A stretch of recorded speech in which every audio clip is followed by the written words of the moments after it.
Welcome everyone to today's deep dive. I am really excited about this one. We are jumping into a short, kind of fun story from this guide called The Key to Mastering English Articles. Yeah, and right off the bat, if hearing the word articles makes you, a little nervous, just take a breath. Right, exactly. I want to promise you right now, this won't be some stressful, dry grammar lesson. No complicated rules to memorize, I promise. Yeah, instead, we're basically just going to tell you a story. It's about a mysterious discovery in a forest, and we'll just let the grammar, naturally reveal itself as we go. I really love that approach because English articles, and they really are just random words sent to confuse I you. mean, they definitely feel that way sometimes. Oh, for sure, they totally can. But they're really just helpful little clues. They just tell the listener whether something is brand new information or if it's something they already know about. Right, so let's just get right into the story. Let's do it. Okay, so I want you to imagine you are walking through an old forest. Ooh, nice and atmospheric. Yeah, very moody. You're just following a narrow dirt path. And suddenly you see something shining beneath a tree. So you bend down and you see a box. Okay, let's pause right there for a second. Oh, already. Yeah, because I really want to ask you, the listener, a question. Why did we just say a box? Like, think about it for a second. Why not just say the box right away? That's a really good point. Because it's a mystery, right? We use a box because this is the very first time this box is ever being mentioned. Exactly. It is just one box among, many possible boxes out there. You literally don't know anything about it yet. It's basically like introducing a brand new character in a movie. You wouldn't just say, here is the guy, if the audience has literally never seen him before. Right, they'd be so confused, like, wait, what guy? Did I miss a scene? Exactly. You say, here's a guy. It's a signal. It tells your brain, hey, incoming new information. It perfectly sets the stage. So what happens next with our mysterious new box? Well, you wipe the dirt off and you carefully open the box. And inside, you discover an old key. Ah, an old key. Right. And here's another quick question for you guys listening. Why did we just say an old key instead of an old key? Yeah, listen closely to how that sounds. It's a really important distinction.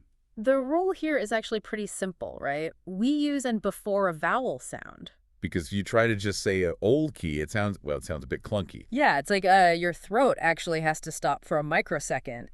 Old key. It completely halts the momentum of the sentence. Exactly. So an old key just connects the words so smoothly. It's all about flow. But wait, I do want to bring up something kind of tricky from the source material here. Oh, I know where this is going. Yeah, because they give examples like an apple, an umbrella, and an hour. Ah, yes, the classic curveball. Right, because the word hour obviously starts with the letter H, which is unequivocally a consonant. So why on earth do we say an hour?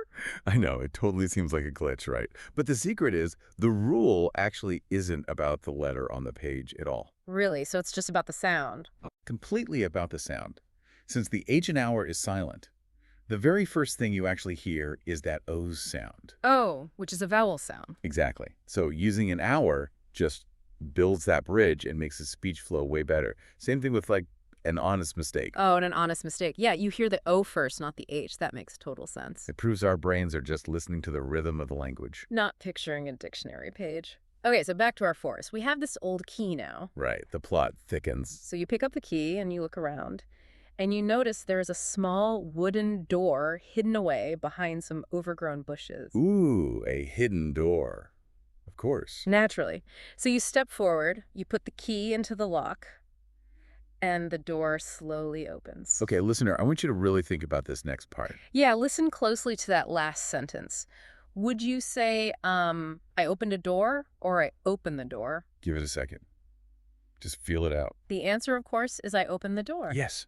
And the reason why is so cool is because the entire dynamic just shifted. Because it's not a mystery anymore, right? Exactly. Now, both you and the listener know exactly which door we are talking about. It's so interesting to watch the story transform like that. Like early on, when we just found the stuff, it was a box and a key. Right, just random, unknown objects in the woods. But then, almost immediately, it turns into the box and the key. The second something is introduced and established, we just swap to the... It's such a natural switch once you notice it. You're acknowledging that you both share this reality now. Let's actually replay the whole story from start to finish. I think hearing it all together really helps build that confidence. Oh, absolutely. Hearing the natural flow without us constantly pausing is great. Okay, so just relax and listen to the sequence here. I found a box. Inside the box, I found an old key. I picked up the key. Then I opened the door. Did you hear how smoothly those articles changed?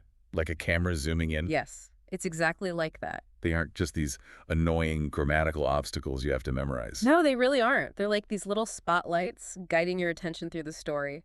Wide shot, then close up. They really are. They just help the listener's brain organize what's going on without any conscious effort. So let's just do a quick, friendly recap of these three tiny words. Sounds good. Let's lock it in. So Aya introduces something for the very first time. It's brand new. Right. And Anatis does the exact same job, but we just use it before a vowel sound so the words, connect smoothly and don't trip you up. And finally, Odyssey refers to something specific or just something that the speaker and listener already both know about. Perfect summary. And hey, I really want to remind you, native speakers use these words almost without thinking. It is totally okay if you stumble sometimes. Yeah, grammar is about communication, right? Not perfection. Exactly. With a little time and practice, you'll be doing it entirely naturally, too. It just takes exposure. And to help with that exposure, I want to give you a fun little real-world mission before we go. Ooh, I love a mission. What is it?